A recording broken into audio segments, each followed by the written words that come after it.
49 points in that game at one point. First things first, as a Bucks fan, are you starting to panic like, hey, we're going to get swept? Starting panic? No, it's over. Oh, The series is over. It's done.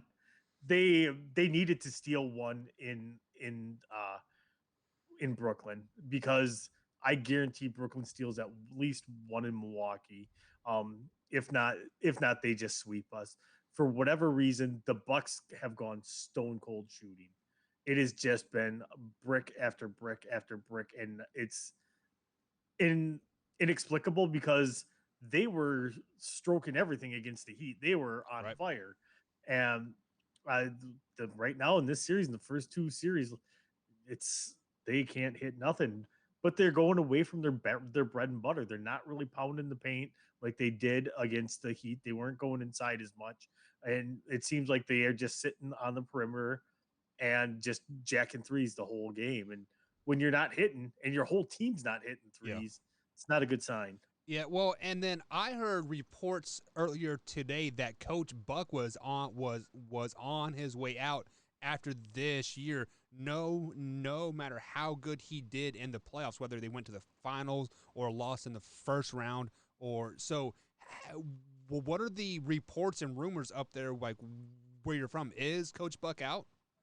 No, they had said that early in the year about Budenholzer's on the hot seat. He's not on the hot seat. He's not. Okay. They've ownership has come out and said this is the dumbest thing I've read. Like the Budenholzer has done nothing but win since he's got here. You don't mess with something like that.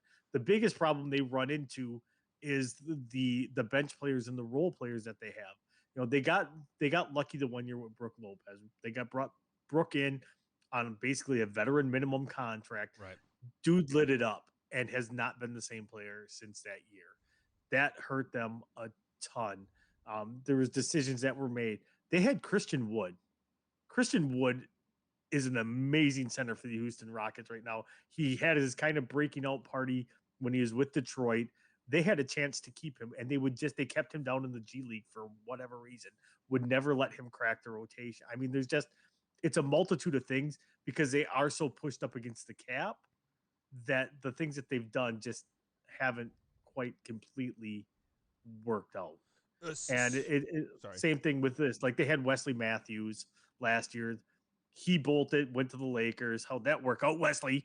Right. And then they had faith in Dante DiVincenzo, and I did too. And he got hurt in the first round. That hurts a little bit. He's a really good defender. He's not there for his offense. I mean, but he can stroke it if he needs to. But they lost him in the first round. Bryn Forbes was absolutely incredible in the first round from 3-point land, and he's played like 7 minutes. Like I don't get it what they're doing with the rotation. I don't think Budenholzer's in in jeopardy of losing his job. What it is, I think, is they need to figure out their rotations, and for whatever reason, he's going away from what his rotation was in the first round with the Heat. And I actually think that Heat team was probably more well rounded than this Nets team. So let me ask you this question. I mean, right now they're down 2-0 and they lost by 39 points on Monday.